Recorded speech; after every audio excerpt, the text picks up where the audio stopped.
As we were riding that morning, the wind started picking up and we started seeing riders going the other direction. And they have this big smile on their face. They have this awesome tailwind. They're just loving life. I'm just like, that's crazy. They're going so fast. At this one point, we're kind of going downhill, and this older couple on two separate bikes, they were going up this hill, and the wind is just pushing them up the hill. And we all have this defeated look on our face, and they just have this massive smile on their face. And they're just like, oh, this is great, Like, we're riding, like, this is, like, the best weather ever. And I was just like, at that point, I was like, okay, I might be in for, like, a long day. This is going to be tough. Welcome to the Seek Travel Ride podcast, where we share the stories and experiences of people who have undertaken amazing adventures by bike. Whether it's crossing state borders, mountain ranges, countries or continents, we want to share that spirit of adventuring on two wheels with our listeners.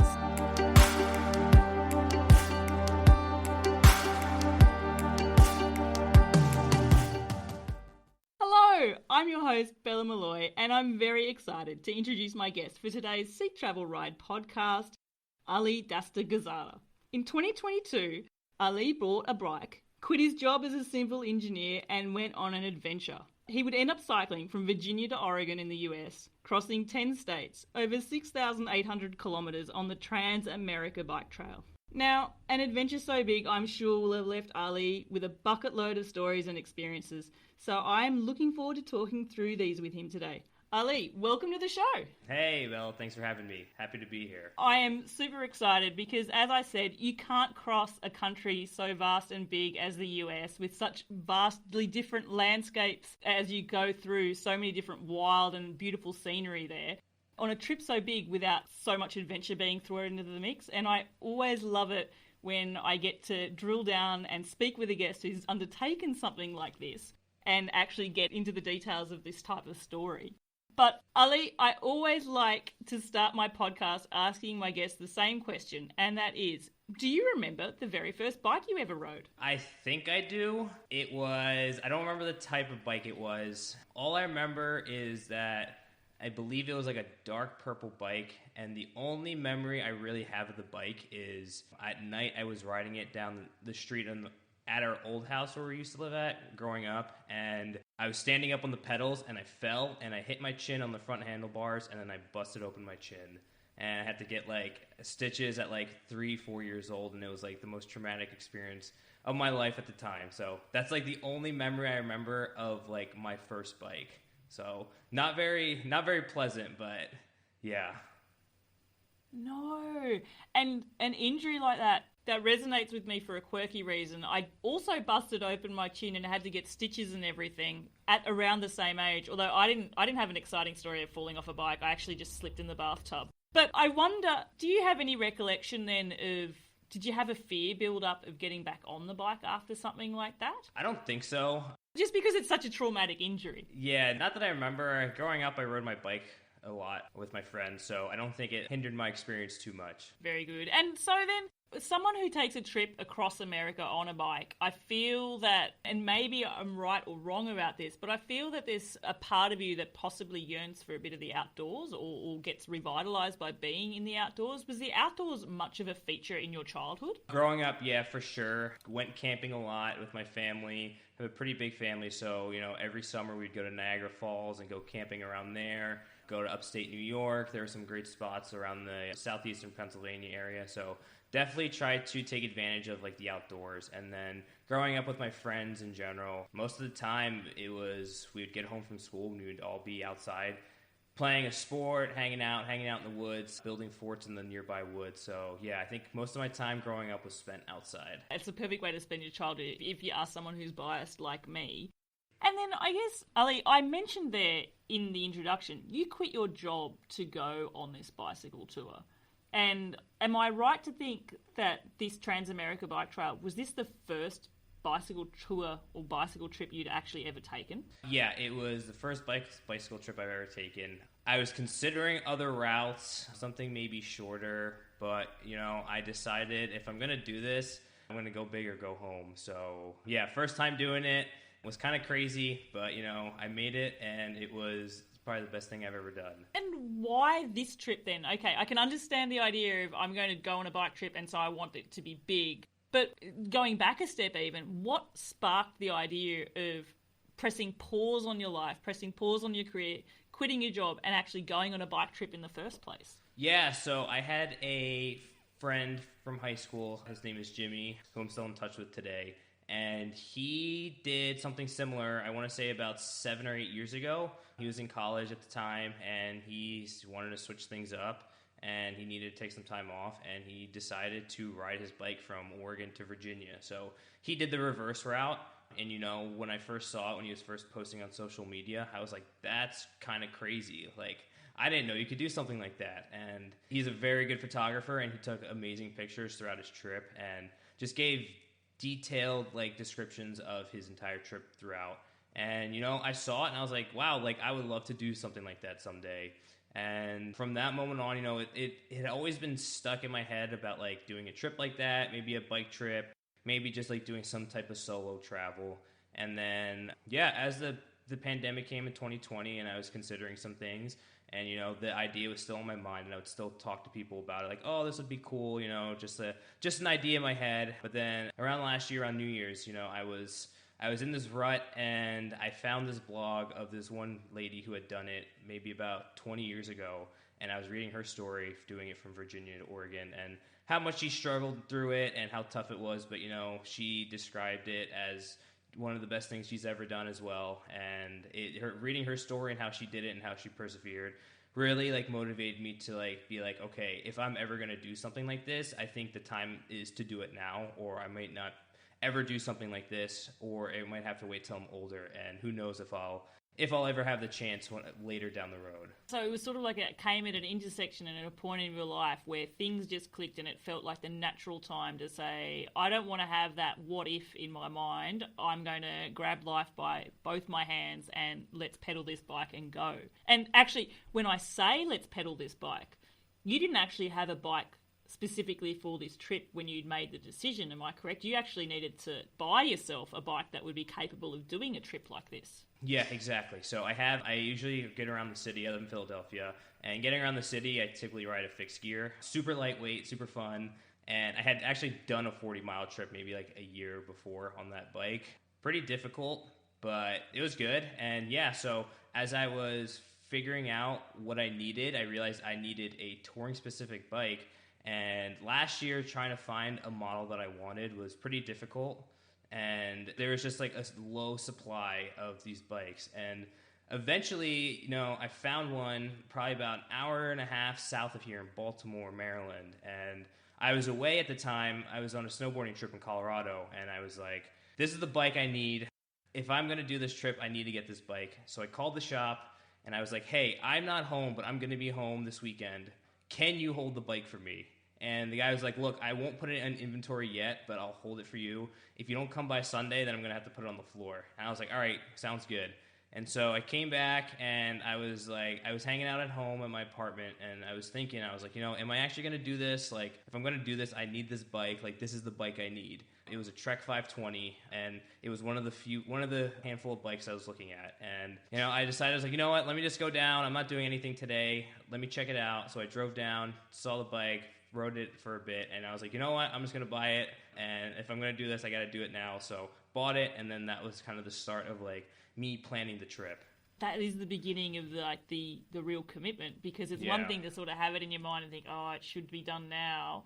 But then I guess coming into it during that bike boom in the pandemic, where the supply chain was so limited and bike availability was so small. I mean, people were getting, you know, clunker bikes busting off the cobwebs from a bike they hadn't ridden off in the garage, and getting parts for bikes even was so small. So to have the opportunity, I wonder if that there was actually the moment where it was like, this year, this is happening now. And actually, I must just say quickly, my podcast is not that old, but already you are the third guest now who is touring on a Trek 520.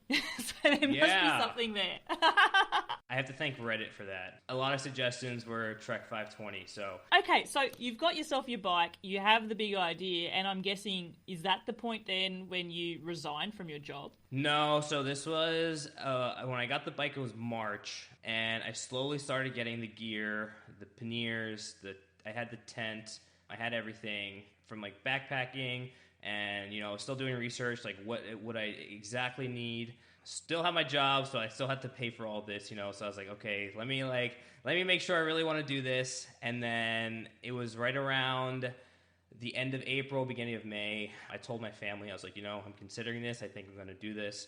And had some mixed feelings from my family members, but eventually, about a week and a half, 2 weeks later, I put my 2 weeks at work, and that's when I was like, okay, now that I did this, now that I've told people, I have to do this trip. There's no turning back. So about mid-May was like the point where it was like, okay, I'm doing this now. That was like 100% fully committed. It's interesting, isn't it? Because it's one thing to make a decision in your mind and to get the equipment that's going to be making it all a capable thing and, a possible thing for you. But it is that moment, as soon as you actually let other people know and tell them, that's sort of when you feel I don't know if it's a responsibility, but it's really when full commitment comes into focus, because It's your word on the line now. This is something that you said. So it's not necessarily about reputation, but there is definitely something ingrained in us that as soon as we speak a goal out loud and tell other people our plans, that's when that really sharpens the focus to make things happen. Yeah, for sure. So that happened around May. What was the date that you actually set off? So the date I set off was June 3rd, which was a Friday. Yeah, so it's coming up. A year's coming up, which is crazy to think about. Happy birthday to the trip. Yeah, happy 1 year anniversary. Yeah, it's crazy to think about. So I'm now thinking weather for that time of the year as well. And even though I'm an Australian, I have been raised with enough education to know that June is the beginning of summer there. So, but also longer daylight hours. Now, I do know that the TransAmerica Trail, it crosses the country from coast to coast. But are you also looking, summertime, better weather, but also longer daylight hours to take advantage of as well? Is that part of what came into your thinking there? Yeah, it was. There were so many logistic things I had to think about. Weather was one of the biggest factors. I was lucky enough to have the opportunity to start from either Oregon or Virginia. If I wanted to do it, I wanted to do like the whole thing, just from the start to finish. And so I was like, okay, if I start in June, and if I go at a certain pace, I should be able to get to Mountain West region, like the Rocky Mountains, at a decent time, like maybe end of July. And by then, hopefully wildfires aren't a big thing, because that was the one thing I really had to take in consideration. I know from watching other people's blogs and videos from last year, they ran into some wildfire troubles towards the end of July, so that was one of my bigger concerns.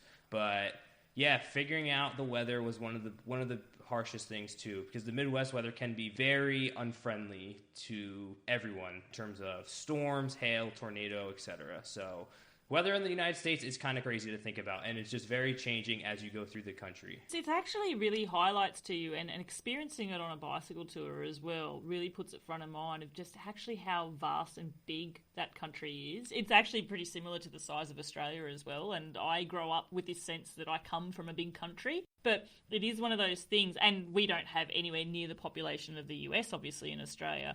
But the landscape changes so dramatically across from one coast to the next. I mean, obviously Australia's got largely a big expanse of nothing, vast desert and stuff. But I have that notion, not being to the US myself.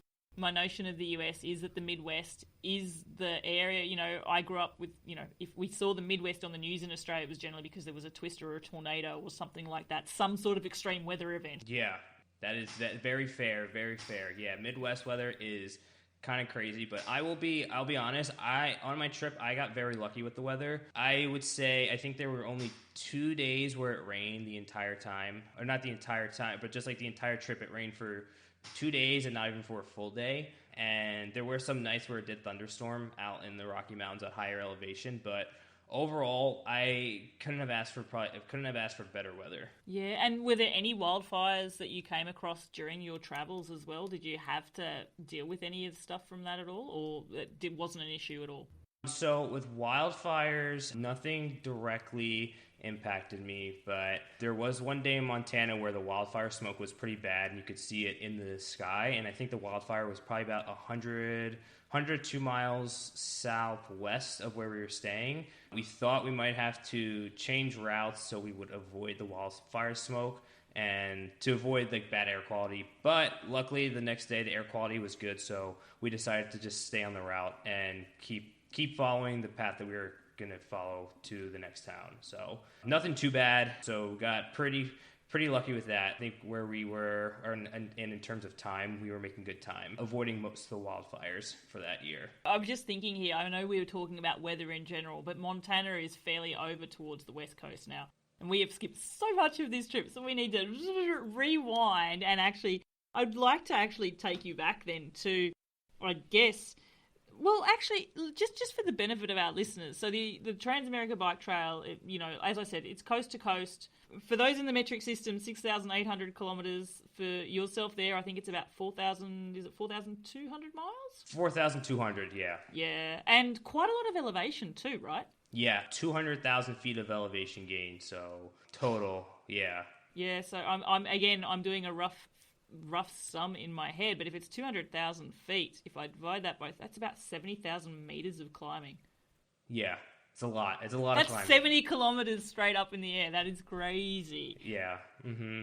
And I know it's spread out over a system, but can I just ask straight off the bat, are you a natural climber? Like, do you enjoy climbing? You've come from a biking background of being fixed, so... I'm used to flat. Philadelphia is very flat, very urban. I ran track in high school and college, and every time we had to do hills, I hated hills. So anything that involved climbing, I despised. I was not a fan. And so, yeah, the hills were definitely some of the toughest parts of the trip.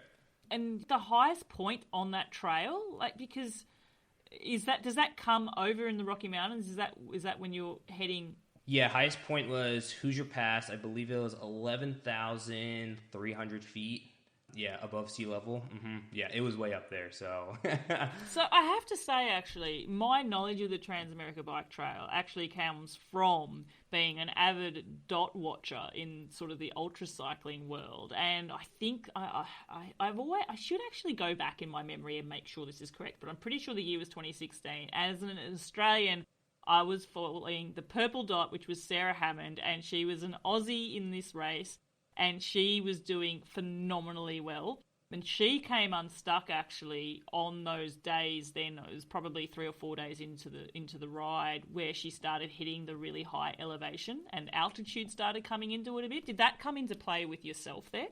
Yeah, so I didn't hit any high altitude until I would say more than halfway through the trip. Slowly, I think the highest elevation was probably about 3,000 to 4,000 feet, and I think that was the Blue Ridge Parkway in Virginia, so within the first week, but you don't really feel the elevation change there. You really start to feel it a little past the halfway point when you start to get into the Rockies, and there was a day where we did, I believe it was 55 to 60 miles, so 100 kilometers, and so we started at about 5,500 feet of elevation above sea level, and we finished at 9,000 feet, give or take, and it was at the highest at that point.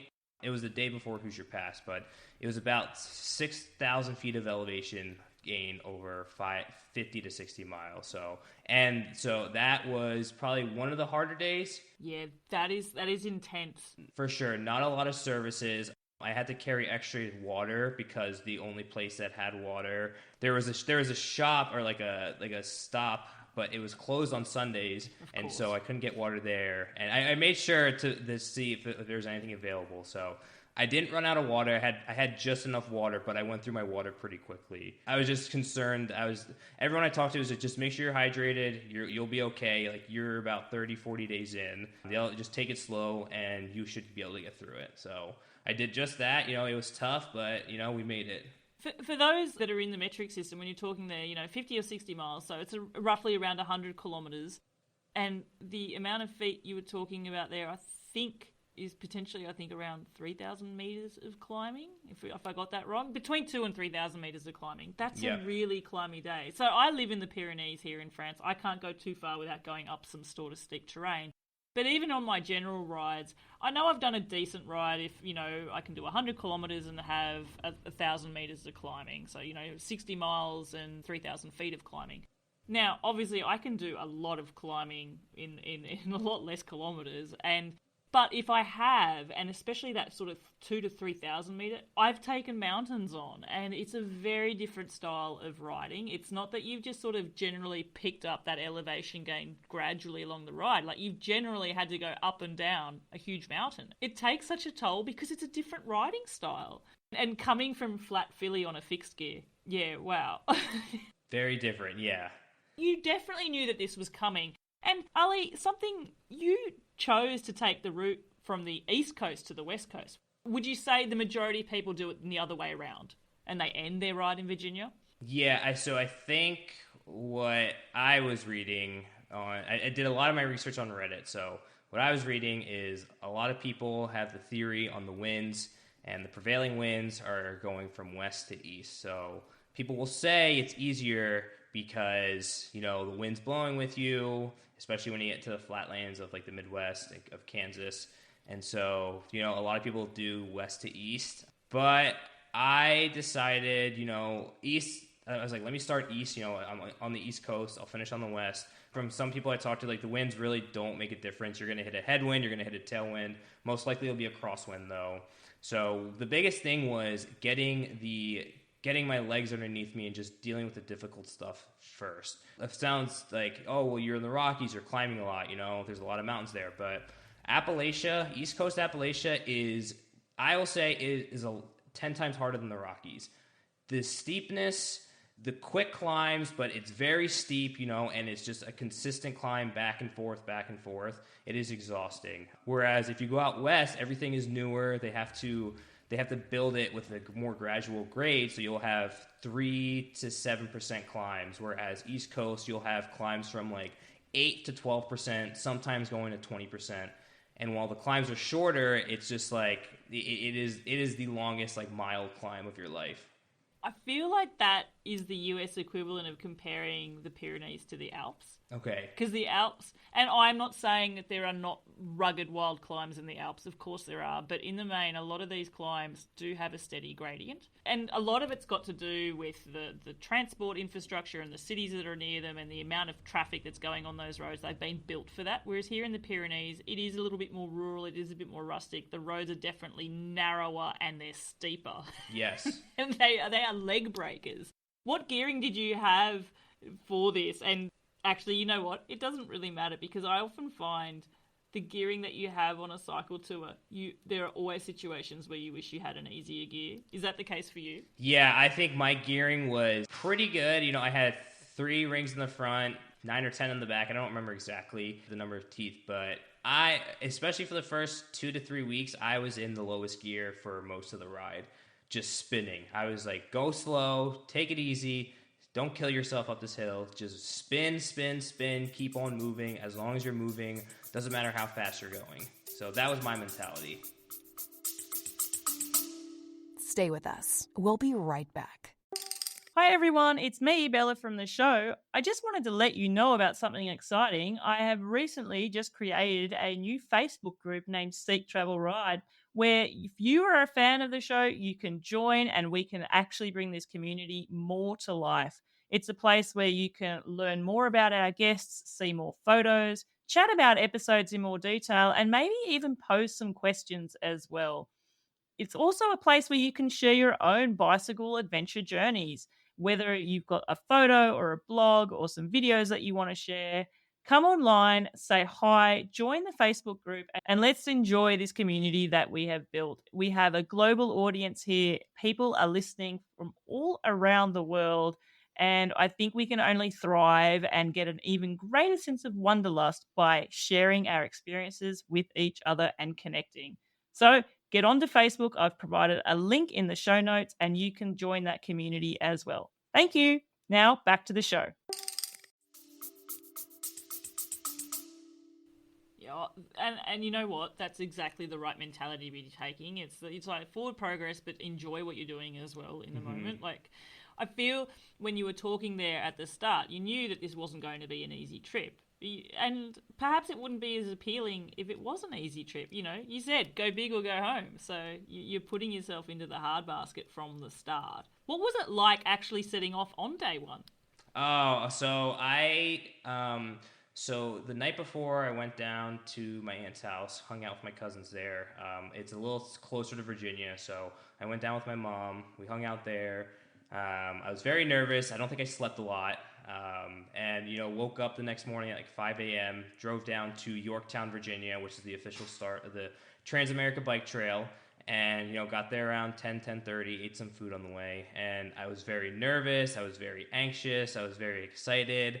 I was having a lot of doubts. I was like, there's no way I can do this, but, I'm just going to do it. And, I said bye to my mom and my aunt who dropped me off. And I took off, and I was very nervous and, just a lot of feelings. I didn't know really how to feel.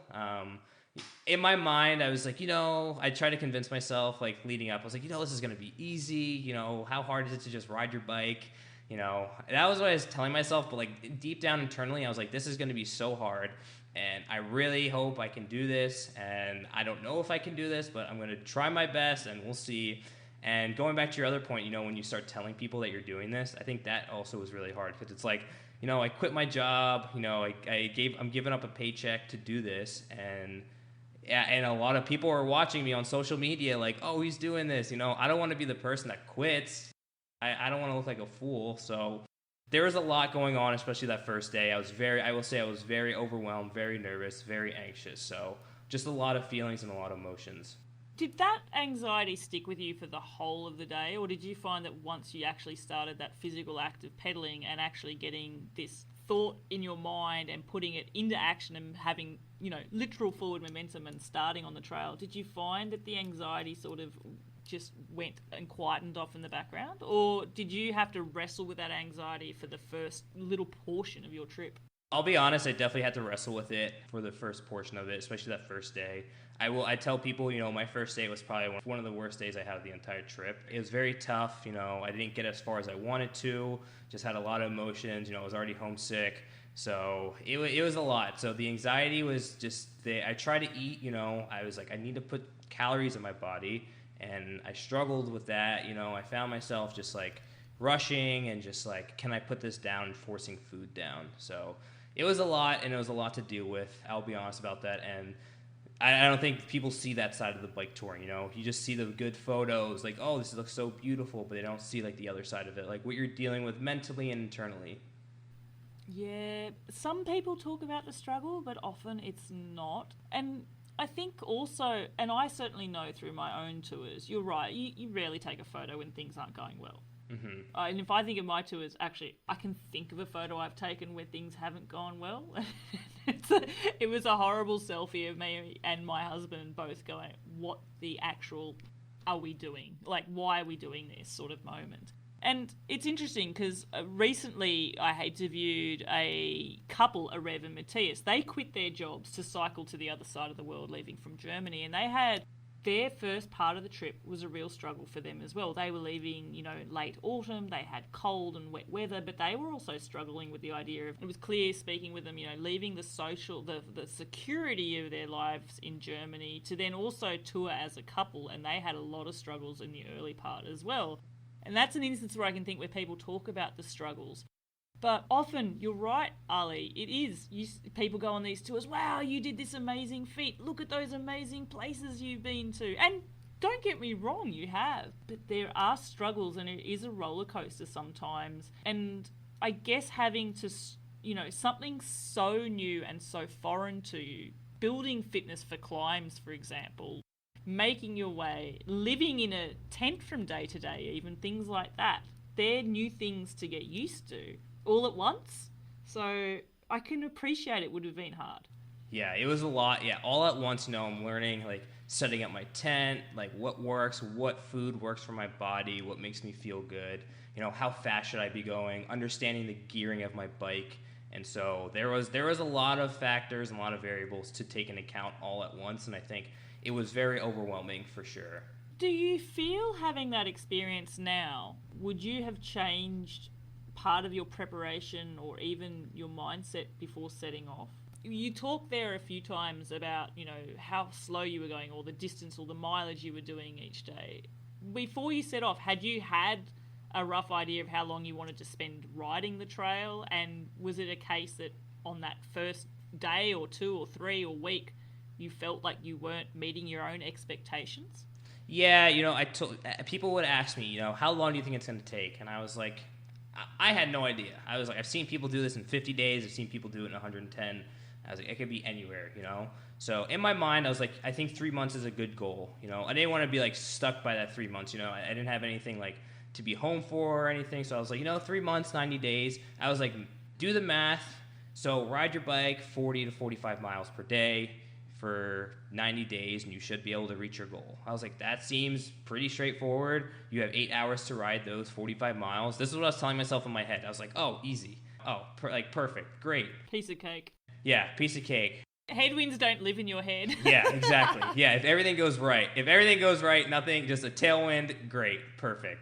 But yeah, leading up to it was, I didn't do much training. I will say I'm very much in shape. I was very much not in bicycle shape, which I didn't realize how much that meant. My bike was kind of heavy. That also played a factor in it. I did a test run with my equipment almost fully packed, but I didn't go camping. I just did an out and back. So I kind of understood like the limitations of my body and like how far I could get before I started like feeling like bogged down a bit and like when my legs started to get sore. And that was about the 40-mile mark. My first day, I was like, okay, if I can get 40, 50 miles, I'm leaving at 10 in the morning. That's when I set off, around 10 or 11. And I was like, all right, well, the sun doesn't set till later, so I have a good amount of time. And the route was relatively flat the first day because it follows the Virginia Capitol Trail, which is just a paved bike trail from Yorktown, Virginia to Richmond, Virginia. So I was like, okay, like this shouldn't be too bad. The terrain isn't bad. I have everything with me. And there's campsites. There's a church I could stay at if I go further. And yeah, that first day, I got about 20, 25 miles and my legs cramped up. And I was like, yep. I remember I was going up this bridge and there was a campsite 15 miles from that point. I had just passed the campsite about 200 meters prior, so pretty much at the bottom of the bridge. And I got to the top of the bridge, my legs were cramping up. And I talked to these other cyclists at the top. I think they're just riding along the trail. And I was like, how do I get cramps out of my legs? Like, you got to drink water and Gatorade. And I was like, all right, I don't think I'm going to be able to make it to the next campsite. I put my ego and pride aside, and I was like, let me go to the campsite that I just passed, and let me just spend the night there. So ended up doing that, and I was pretty much defeated that first day. And yeah, the preparation, I don't know, maybe if I were to do it differently, I would maybe spend the night in Yorktown so I wouldn't spend the entire morning traveling down there. But overall, I can't really do much about it, and that was the decision I made, and I stuck with it, and I'm happy with the decision I made. Do you think having such a struggle on day one, did you almost have an internal conversation in your mind to have a reset of how you were going to make this trip possible? Yeah, I definitely had to really think about it, and I don't think I realized it until maybe later in the trip how much that first day affected me and like just how to approach things differently, because I was still kind of anxious in the beginning and I still had doubts, but I think later down the road it definitely helped me like reset my mind, understand I have all day to get where I need to go. If I need to wake up early, I should do that if I don't think I'll get somewhere in the certain time I want to get there. And it's like, just take your time, take it easy, stop when you need to stop, and it'll work out. That's what I told myself. It'll work out. I'll get there. Just relax. Don't stress about it too much. And so it took me a little bit to get in that mindset, but once I got in the mindset, that's when that's when I really started to feel more confident in the trip. But immediately, I definitely didn't start feeling that. Immediately, I was thinking, there's no way I'm getting to the Pacific Ocean. I was like, there is no shot. I was like, this is not happening. I made the biggest mistake of my life doing this. So, yeah. There's often times where I'm interviewing my guests, Ali, and they say things and it triggers a memory for me. And a memory that's triggered for me is I remember taking a cycling holiday in 2016, and the lead up to it wasn't great in terms of a fitness perspective. We were coming over to the Northern Hemisphere from Australia, so we were coming from a really cold, bleak winter, which isn't great in terms of getting cycle fitness up. But I had this thought of, well, my cycle fitness will come into it. And I remember the very first climb I took out of Nice in France, and as soon as you leave the coastline, it goes uphill really quickly. It was the Col de Vence, and it was really, really hot on the Col de Vence. Like, it was 35 degrees. I don't know what that is in Fahrenheit. All I know is it's hot. It's hot, okay? It's melting. You know that feeling when you've got like sunscreen and sweat in your eyes? It was that. And my husband was exactly the same. And I had visions like this trip was going to be 5 weeks, and we were going to be going through the Alps, we were going through the Pyrenees, and we were going back to Italy to climb the famous passes, the Stelvio Pass. And I remember saying to my husband, well, we're not going to be able to do the Stelvio. And I was just like, I don't know what I thought was going to happen, but this is not right for me. I don't think that. But you know, it happens. And somehow you make it happen. And you've done the same. Oh, I'm not going to get to the West Coast. Ali, you did. I did, yeah. You may not have had bicycle fitness when you started, but you know what? Bicycle touring fitness is such a different beast as well. And I bet by the time you reached the Pacific there on the West Coast, it would have just been a total different Ali that arrived there as well. For a myriad of reasons, physically and mentally too. For sure. I was definitely not the same person I was when I left the Atlantic Ocean once I reached the Pacific. So it's crazy. And it's just, 10 weeks, like, the transformation is incredible. Your reason then for deciding to head west, is that because you wanted to put off the big climbs of the Rockies till later? Or is it more, was there more to it than just choosing to start and do it the other way? Logistically, I was like, it's easier to get my bike to the start. I don't have to fly with it. I can just get driven down, get the hard part out, get Appalachia out of the way, get those steep climbs out of the way. By the time I get to the Rockies, I'll be in good shape. And once I get to the Rockies, once I get out west, I've been out west before, but seeing on a bicycle is completely different. And I was like, I want to save these best views for last. I want to have something to look forward to. And so that's kind of what my thinking was. Yeah, and it keeps that motivation going as well. It's interesting. I recently recorded a session of the podcast with a guest, Max Schnell, who's about to undertake a ridiculous challenge. It's called the 2000 Challenge, which stands for 2000 in French, and he is going to be cycling his bike 10,000 kilometers up 200 mountain passes in the Pyrenees and the Alps that reach an altitude and elevation of 2,000 meters. And during this, the interviewer was speaking about motivation and how important it is.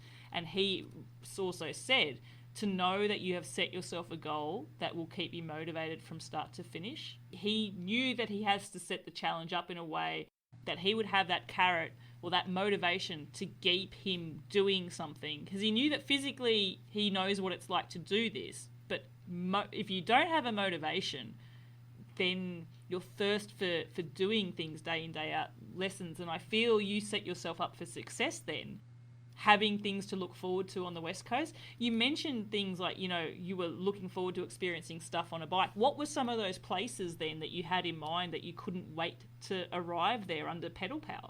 Yeah, I guess getting into the Rockies initially, I've been there snowboarding, I've driven through it. But going through like some of the ski towns in Colorado, I was like, oh, like this will be different to see it, a different pace. So see that, see Wyoming, never been to Wyoming. Grand Tetons National Park, heard so many great things about it. And going to Yellowstone just north of that. Those were some of the things I was most excited to see on a bike, different pace, slower for sure.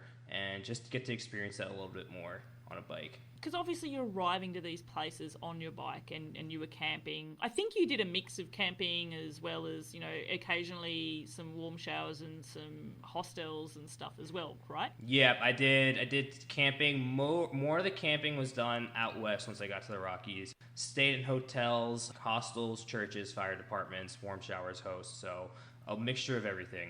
A good mix. And actually, that's a really great mix for a trip so big as well. But can I ask then, in terms of when you are arriving at these places, with such pristine natural beauty, national parks and the like, did you factor time into your trip? Like, were there other activities that you then did in those areas that were off the bike? Like, did you go on hikes and stuff like that? Or was it purely experiencing them and going through that environment on a bicycle that you wanted to experience? In my mind, I was thinking, I want to go do this on the side or maybe go see this for like a day or two. But I felt like once I got there, I had like all this momentum, felt really good.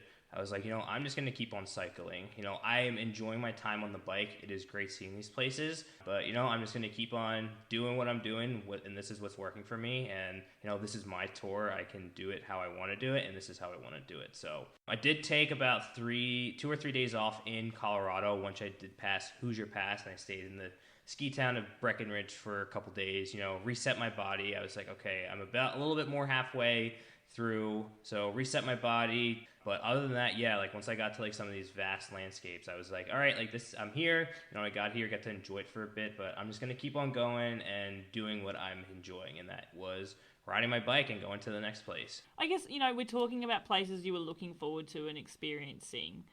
What about unexpected places, like places perhaps that you just didn't even know existed that maybe took your breath away for the right or wrong reasons? What sort of unexpected things happened during your trip?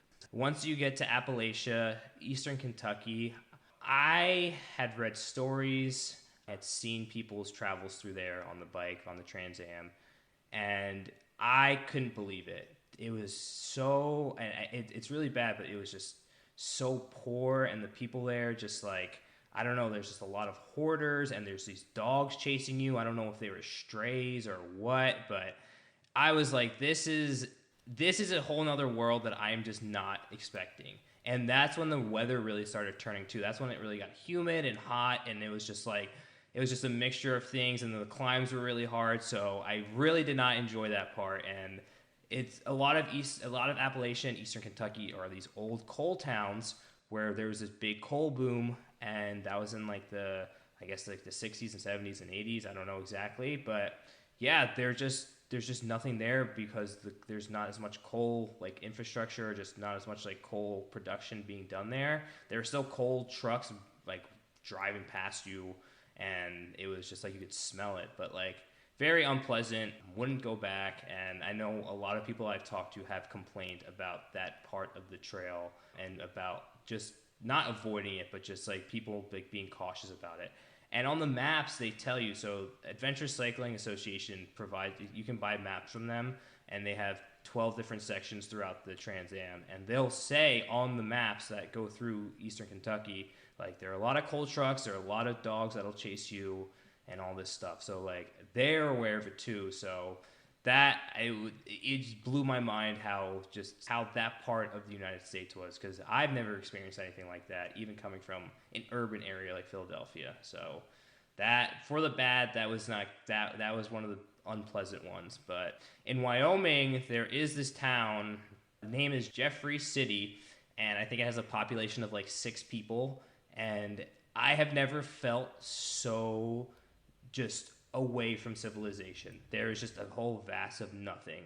There was like 3 buildings in the entire town. One of them was the church, one of them was a motel, and the other one was like the diner or bar which we ate at, and that's it. And there's not that many people there, 100 miles away from like the next town in either direction. And it was just like, I can't believe people actually live out here. Like you just never experience anything like that. So definitely some crazy things to see on the trail, and just like a very different landscapes, as you mentioned. Yeah, you sort of wonder there with that little small, really isolated town. Like, as you said, what is its purpose? Is it a case, do you think, that tourism from the trail is what keeps it going? Is it just in a really farming sort of area? Like, did you get to speak to the locals there? Are they really eccentric characters?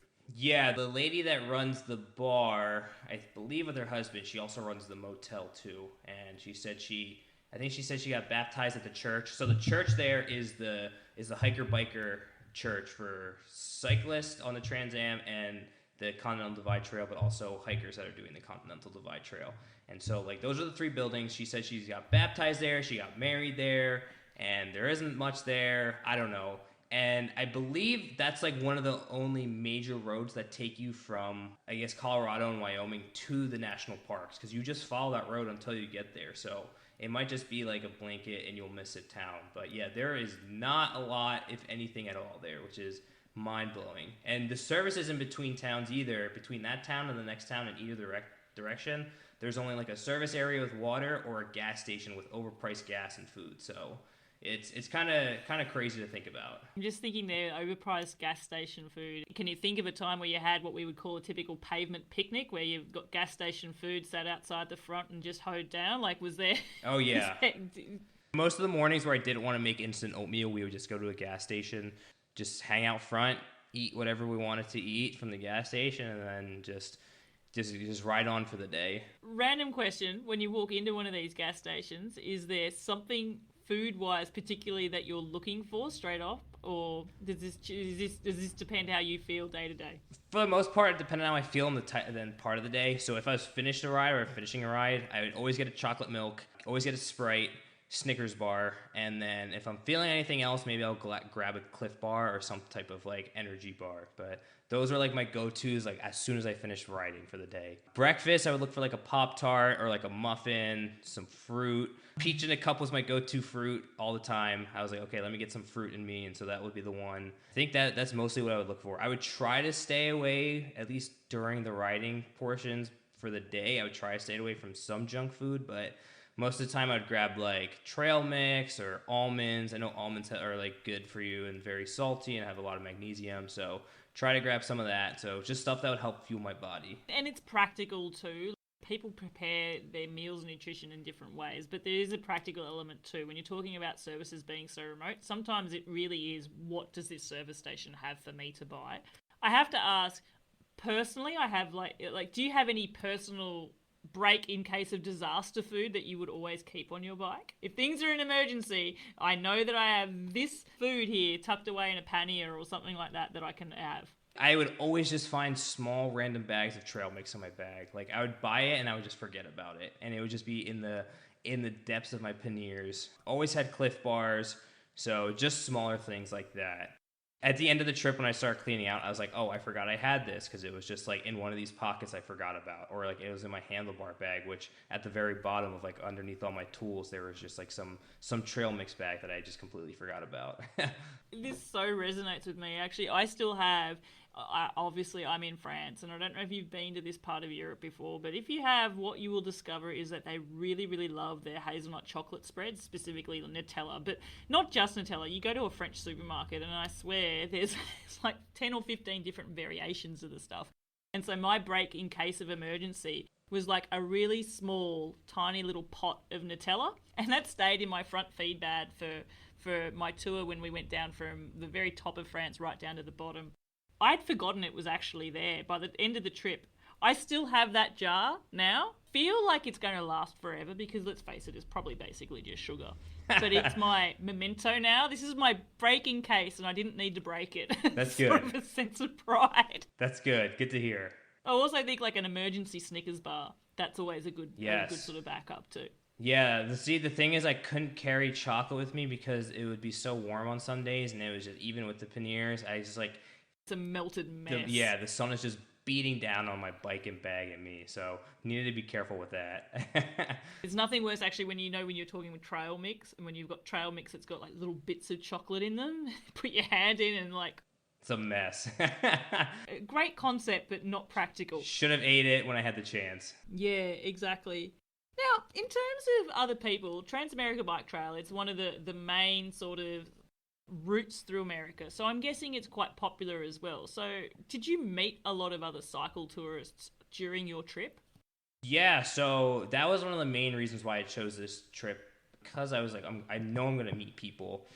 Depending on where you start, there are certain dates because of the weather that you need to start at. So if you were starting out west and going east, if you start too early, you're going to run into snow into the Rocky Mountains. And so usually people going from west to east start probably about early to mid-June. That way they avoid the snow, might get some rain, but it's not too bad. And by the time they get through the Rockies, most of the harsh weather that they're trying to avoid is gone. As for the East Coast, if you're going east to west, most people leave probably beginning of May. So by the time they get to the West Coast, they get there where it's starting to warm up a bit, but you avoid the wildfires. I probably left a little later than most people, and so I left June 3rd. And yeah, on the very first day, I had actually met another cyclist doing the same thing. His name was Bob. We stayed at the same campground. I spent the night there, and I saw him. I saw his bags. or I saw his bike and I saw his bags, and I was like, oh, like, what are the chances this guy's doing the same thing as me? And, me trying to get out of my comfort zone a little bit, I was like, you know what, let me go up to this guy, let me introduce myself to him, see what he's up to, see where he's going. I said, hi, my name's Ali. He's like, I see you have your bike and everything, where are you headed? He's like, oh, I'm doing the TransAmerica Bike Trail, I'm headed to Oregon. I was like, oh, I'm doing the same thing. And so we talked a little bit, just like our experience with bike touring and everything in our first days. And we exchanged phone numbers, and I was like, yeah, like, I'll keep you posted. So the second day, usually off the Virginia Capitol Trail, you can either go through Richmond or you can go around it a little bit and go more into the suburban rural areas of the Richmond, Virginia area. And so he was going around, but I was going through to meet up with some old coworkers. And so I was like, all right, like, I'll keep in touch. Like, maybe we'll see each other. And I was like, I'm going this way, you're going that way. So maybe the next day we'll see each other. Third day, actually, once I left Richmond, I was riding, and I got to the next town, which was Ashland, Virginia, and I was waiting at the train station, just like taking a break. And the train was going by, and then as soon as the train went by, Bob was on the other side of the train tracks. And so we talked a little bit, and I was like, yeah, this is where I'm headed. Yeah, later that day, we met up at this gas station, got some food, and we headed to the next town, stayed at a fire department, and then from there, we rode together for almost 7 weeks. And so, wow. Yeah, so he was the first person I met on the trail, and we didn't see another cyclist doing the same thing probably for, I want to say, another week and a half. So it was just like us two. Didn't see anyone going east or going west. So yeah, it was, I was expecting to see more people, at least in the beginning, but definitely started to run into more people as I got closer to Central America, or the Central United States, and more towards that halfway point. That's when we started crossing paths with other cyclists. Yeah, and was it pretty evident then that you would have more cyclists who were doing that traditional route coming from west to east? So you would see people coming, the opposite direction? Or were you starting to catch up with people ahead of you, or people from behind coming through your way as well? Yeah, definitely catching up to people. I definitely did notice more people going west to east. I think we ran into our first cyclist in Kentucky about towards the end of our time in Kentucky. A Dutch man named Felix. He was at a church hostel hanging out there. And so he was the first cyclist we ran into on the trail. And then the next day, we actually ran into eastbounders that were just entering Kentucky that day. And they had started on the West Coast pretty early, but they were finishing up their trip within the next week or so from the time we met them. So that was our first encounter with other cyclists, and definitely noticed more cyclists going west to east. I think the other thing is we did start a little bit later, since I assume most other cyclists start beginning of May that were going east to west. So probably by the time we got to the coast, most people had already finished. So then I guess the people you're coming up to in the same direction are also not traveling in the same sort of speed and style that you're doing too, because if you're catching up with people and they've left far earlier than you, then they're doing shorter days or something different there as well. How fortuitous was it that you and Bob started at the same time? And I'm guessing 7 weeks of riding together, you probably know more about Bob than perhaps some other people in your life. Yeah, it was really good. I wasn't expecting to meet someone so early on. I was like, I'm going to meet someone, like, it'll happen. I've read about it in blogs or videos, but yeah, it happened within the first day, and it was great. We went at the same pace typically, started off like slower, and it was nice to have someone to talk to, but at the same time, some days we would ride at our own pace. Maybe he'd go a little bit faster than I would, and we would just be like, okay, like, I will just meet here. Like, this is where we're going to stay for the night. Like, let's meet up here. Like, if we see a gas station to stop here, or like, we'll flag each other down. So it was good. Yeah, definitely learned a lot about Bob, and, still keep in touch with Bob today. So I'm very fortunate, because I don't know if I had not had met him, I don't know how far I would have gotten, especially struggling those first few days with just like mentally and physically, and just like, having that like companion and just like riding with someone. So it was nice to have that other person doing the same thing, going through maybe the same, not the same mental struggles, but like physical struggles, going up these hard climbs, and just like being able to talk about like how we feel and different things like that. So it was really nice, and I'm very fortunate to have met Bob. The way that you traveled with him as well, like choosing not necessarily to ride side by side each and every day, but knowing that there is someone up ahead, or, you had the benefit of riding together if you wanted to, but also having that alone time for yourself as well. I feel like you got the best of both worlds there. Yeah, for sure. I think we're both very flexible. We both understood, like both doing separate tours, but like we're fortunate enough to ride with each other at a certain pace, maybe someone wants to go do something like this day, and it's just like, oh, like, do you mind if I tag along? Like, that sounds pretty cool. Shooting ideas off of each other and just like seeing where we want to go, and just like being like, oh, well, what do you think? Should we go this far tomorrow, or should we do this? So just like, having that other person, to collaborate with and just to like get some insight, was very nice. Did you travel through Kentucky together? Yeah. Did you share strategies in terms of dogs and So we did have our first dog encounter in Virginia, actually, but it was pretty harmless. But then once we got in Kentucky, it was the first day, we had just stopped at a gas station. We're probably about like 20-ish miles in, and we're starting to ride again. And I was having some problems with my biking shorts. I was sweating a lot, and I was not used to it. And so I was like, all right, Bob, like, just go ahead. Like, I know where to go. Like, we both had our separate maps, so it was like, let's just go ahead. Like, I'll catch up with you at some point. So he's probably like 5-10 minutes ahead of me, and I'm going, I start hearing these dogs barking. I'm like, it was literally a horror movie, because we started early that day too. There was a lot of fog, visibility was kind of low, and climb's coming up, and I'm starting to go, and I'm starting to slow down a bit. And I know these like two hounds just like were behind this fence, and they were losing their minds. And I was like, oh God. And then as I'm going closer to like the going up this hill, I hear more dogs barking, and I'm like, uh-oh. And I see them from like the top of this driveway, like up on a hill on my left, and they're just standing there. And I'm going closer, like I'm climbing, and they start making their way down the hill, and I'm like, damn, like they're coming for me.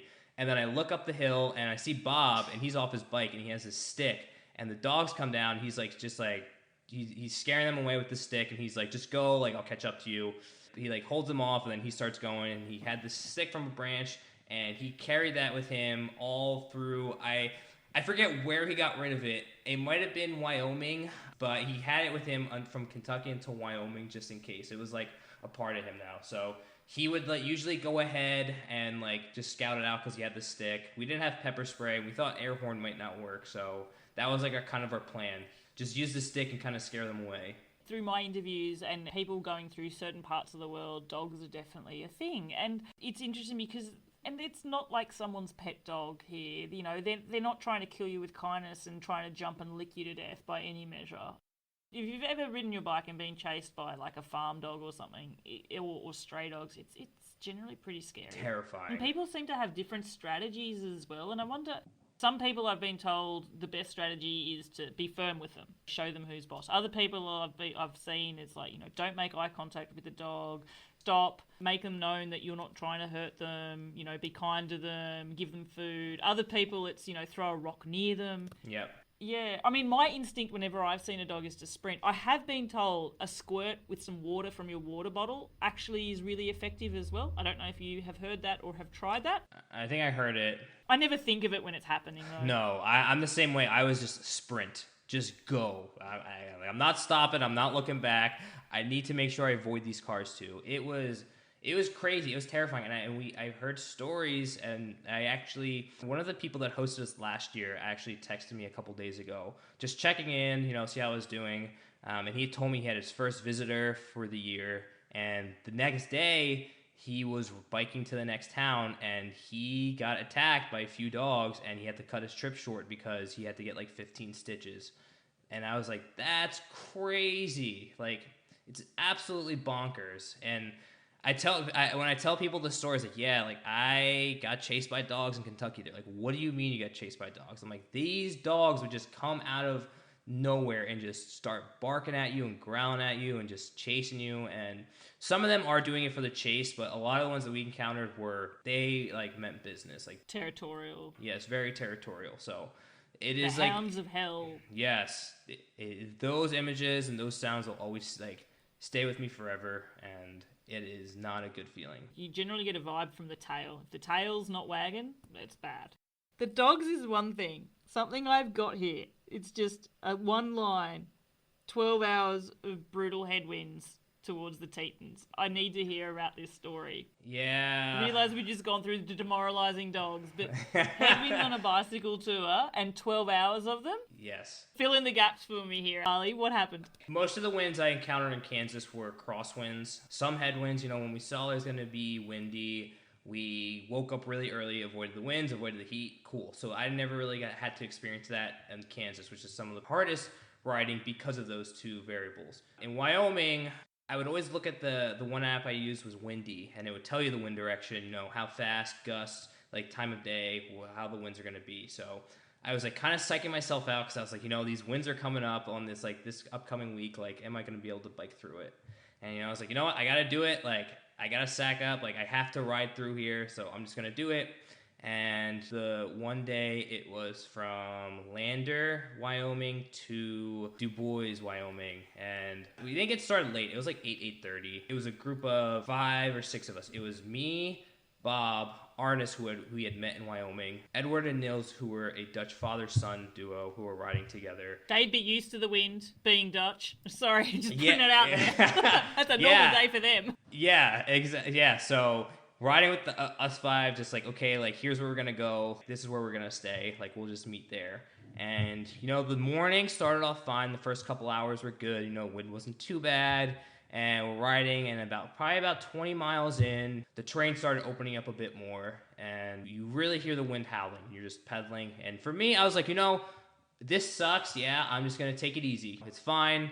Everything's fine. I'm good. I'm going to get through this. This isn't terrible. Going at a slower speed, but spirits are still high. And then about 20, 30 miles in, we stop at a rest stop. So all 5 of us, and we just hear the winds just howling, like hitting the building. And it's just like, this is crazy. Like, we have to go, like, how much further? I think we were probably close to halfway. I think it was a 75-mile day. We were like, all right, let's try to ride in a line and try to have whoever's in the front break the wind, draft off each other. So we tried that for a bit, but everyone's speed was a bit different. Arnis, who is a very strong rider, he was doing better than most people, and then Edward and Nils were struggling a bit, and I think their gear was a bit heavier too. So they were struggling a bit, so it didn't really work out that well. So we're riding, we'd just gotten 15 miles done, and it took us like 2 or 3 hours, and we stopped at a gas station. We won't have that much further to go. Let's try to just like crank this out. Still a lot of daylight. We'll be okay. Arnis decided, he's like, you know what? His bike was pretty light. His pack was light, and he was the strongest rider. He's like, I'm going to take Edward's bag, one of his bags, off his bike and throw it on my back. And he's like, I can do this. Like, no worries. I got it. So he threw on like this like shoulder bag across his back, and he started riding. We all started riding. And, we all spread out really quickly. People are going at different paces. And I passed Arnis, and he stops. He needed to get some food. But I could tell he was struggling. He was like, man, like, I don't know why I did this. Like, this was stupid. Regrets. Yeah, I went past Arnis, and this hill comes up, and it's a downhill. So I'm like, oh, yes, like, downhill, I can pick up some speed. This is great. Like, spirits are still, like, okay. Like, I've been doing this for a few hours. The 75-mile ride should only take about 5-6 hours.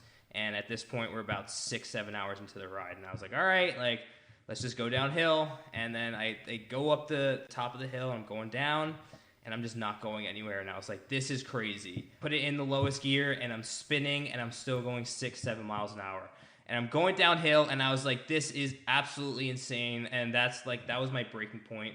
I got to the bottom of the hill, and I just hung out there for like 20 minutes, and I was like, I'm absolutely exhausted. I was like, I feel terrible. This is like the worst riding day of my entire trip. And I think we still had about 15 miles to go. And I was like, I don't know how I'm going to get to where I need to go. I was like, I don't know how anyone else is doing this. I was like, this is absolutely insane. And every bad thought in my head was just like there, just me complaining. But I was like, I have to get there. I was like, let me just go. And I just pedaled. And I finally saw the sign for the town. Got to the town, went to the gas station, got the snacks I wanted to get. And I just like sat on the floor in the gas station for like 45 minutes to an hour. And I was like, I am so exhausted. I don't even feel like going to the church we're staying at tonight. You need all the beef jerky. You need all the emergency snacks. I needed everything. I needed all the comfort food. Yeah, and the thing I forgot to mention in the beginning was, as we were riding that morning, the wind started picking up, and we started seeing riders going the other direction. And they have this big smile on their face. They have this awesome tailwind. They're just loving life. And I'm just like, that's crazy. They're going so fast. At this one point, we're kind of going downhill, and this older couple on 2 separate bikes, they were going up this hill, and the wind is just pushing them up the hill.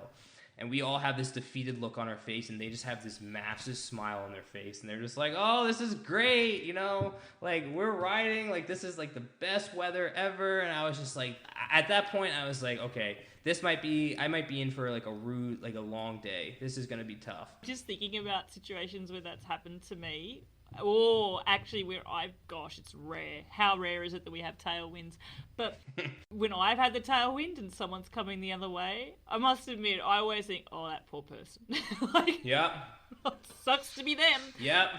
You have to enjoy it. Yeah, and it's the same when you've done a climb and you're going downhill and you know what they're going up. Yep. That's a day where you're probably wishing that you were going from west to east. Oh, for sure. I was just like, man, why did I do this? And then I got to the church where we were staying at, and I just like took everything off my bike. I went inside, and I was just like, I don't ever want to ride my bike ever again. Is it type 2 fun though? It is type 2 fun.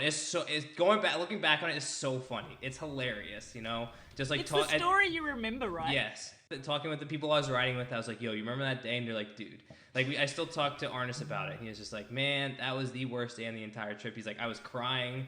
He's like, I cannot believe this. It was so hard. And yeah, I got inside that church and I just laid down and I was like, I'm not doing this. I was like, this is the worst. I was like, why am I doing this? Like, is this even worth it? Every doubt, every bad thought in my mind came in. It was just like sitting in my brain. On Strava, I try to put a description every day, and I was just like, worst day ever, this sucks. Morale was very low after that day. I wonder how many photos you took that day. I know I took some in the beginning, and I remember it was the day where I wanted to go see Sacagawea's gravesite. And on the way there, didn't get to see it because dogs were starting to come out, and it was like in a rough area, and I was like, you know, I'm not going to get chased by dogs, so I'm not going to see it, and it's totally okay, you know, that's part of the trip. And I remember I took a couple pictures from that, but then after that, it was just like, I don't think I took a lot of pictures. I wonder if you have like a selfie from the servo or something, service station. But I might have something. I'd have to look back. If you do, please send it to me. I would love to share it with people. Yeah, I remember it was one of the most beautiful days out there, but I just could not enjoy it because it was just so exhausting. You know what would have made it worse? If you had that wind in Kentucky. Yeah, No, if I had that wind in Kentucky, I would have... You probably wouldn't be a bicycle tourer anymore. I wouldn't have made it that far. Game over. Yeah. I would have thrown my bike away. But you know, Ali, you did make it. I mean, 4,200 miles, 6,800 kilometers. By the way, I always think it's so much more impressive in kilometers. Yeah, I know. 10 states east to west. Yes, some lowlights, but some new friendships made and some memories that are lasting a lifetime. What was it like then when you finally reached the end point on the west coast? Dipping the wheel traditionally there in the water. A trip that you thought about. Didn't know whether it would be possible or not. Had your doubts during. You get there. What's that like? In my mind, I had thought about that day for years, you know, like getting to the coast. It was just always like an image, just finally reaching the coast. I've been to the Pacific coast before, but never like from coast to coast on a bike. And then I got there and I was like, wow, this is incredible. I cannot believe I made it. And, you know, I thought I'd be crying, just like hysterical, but I was there and I was like, what I can do is incredible. And I'm so happy with myself. And there weren't too many crazy emotions, but it was just like relief and just happiness and just being like zen. Just like, I cannot believe I just did that. And it was just an incredible feeling internally. No tears or anything, but it was great to be able to text people and be like, guys, you know, like I made it. Like, I cannot believe I made it. And the amount of support I had was incredible. And while I was the one pedaling, like the people that supported me throughout, whether it was on social media or my parents texting me or just like people that called me, you know, a lot of it could not have been done without them. And just always checking in on me and seeing how I was doing. So like just reflecting back on that, it was a lot of reflection, just like how I got there. And it was just an incredible feeling.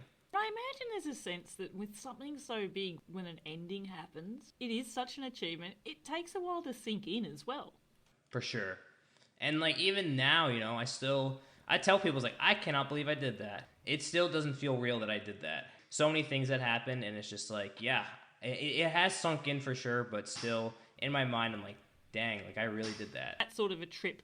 The very first one is a once-in-a-lifetime experience. But do you see future bicycle touring trips in your future? Like, have you got plans in mind? Yeah, for sure. You know, now that I've done it and I know what to expect, it's great because now I can try to plan vacations out and time off to do trips like this. It doesn't have to be as difficult and it doesn't have to be as extravagant, but it's like, oh, if I want to go check out a place, can I bring my bike with me? How can I see it through my bike? And that was the one thing I did enjoy about traveling before I did my bike tour was a lot of places I went to, I was like, oh, like let me rent a bike and let me go see the city on a bike. I feel like it's always been a part of me, but now it's like, okay, now I can really make this into a bike packing trip or a bike touring trip, and I'm really excited for that. And I have one coming up actually next month. Oh, where are you going? Nowhere crazy. I'm doing a trip Pittsburgh, Pennsylvania to Washington, D.C. The first part's Rail to Trail. It's called The Gap, which is the Greater Allegheny Passage. That's the first 150 miles. And the next 180 miles is called the C&O Canal Trail. Those two connect together and they take you from Pittsburgh to D.C. So it should take about 4 to 5 days. No cars, all either hard packed gravel or double tracked riding. So I'm excited for that. It sounds there, Ali, that you really have discovered a love for the spirit of slow travel. Because, you mentioned it at the start, you knew already that arriving at a place and going through a place on a bike is a very different experience from a different mode of transport as well. Yes, you had the low moments, but you obviously had enough high moments or maybe enough type 2 fun looking back in the rearview mirror moments to tell you that, that Trek 520 is going to get some more use. Yeah, for sure. Yeah, and that's the great thing about it. It forces me to slow down. I live in a pretty urban city that's very fast-paced on the East Coast of America, and doing trips like this helps me slow down, helps me stay grounded, really appreciate things more because it's like, okay, I don't need to go 100 miles an hour every single day. I can take it easy. I don't have to do a 70, 80, 90 mile ride. I can just do 30 to 50 miles and just take all day and just really enjoy the surroundings and just take it day by day. You mentioned there how this trip has changed you. The Ali that arrived on the West Coast was different from the one that left from the East Coast. Is that part of that sort of things? Do you find you're more reflective with things, or how have you changed? Well, I was about 35 pounds lighter, that's for sure. I lost a lot of weight on the trip, but in terms of mentally, it slows me down, it helps me with my thought process, helps me figure out what I'm doing, what I'm looking for, just really so much that it helps me just take everything day by day. And a lot of times, I would be looking forward to something, or I'd be looking too far ahead, and it's just it would kind of stress me out. And I mentioned before, I was anxious in the beginning of the trip, but I had talked to people and I talked to my therapist and just take it slow, take it day by day. Don't try to think too far into the future. You'll get there, and everything on my trip, everything worked out for me, and that's the biggest thing is as long as I put my mind to it and as long as I put the effort in, it'll all work out no matter how I get there. So yeah, definitely changed me for sure. Just thinking there, Ali, you were inspired to do this trip from a friend that you knew that had done it. It was probably in the back of your mind for a few years. You didn't realize this could happen, and they did it, and wow, what's possible? And I know with my podcast, people listen to stories of my guests, get in touch and say, hey, listen to this, and I'm planning on doing it now myself. So I imagine someone's going to be hearing your story and be inspired. If they are, and this is their first trip, what little piece of advice would you give them before they set off? What advice I would give them? I would say don't go in with high expectations. I think that's one of the biggest things. Be flexible with how you plan. I think it's okay to be nervous too. I think that's the biggest thing. It's a big, daunting trip. It doesn't have to be a cross-country trip. It can be a whole week trip, and there's still a lot of the unknown, but, just be flexible. Understand that things may not go your way, but as long as you have the right mindset and you have the support system, I think it'll work out for you. So biggest thing is just take it one day at a time. It's true. It might sound cliche, but it is that slowing down, no expectations, and be comfortable with being uncomfortable about the situations that unfold. I love it. I love it.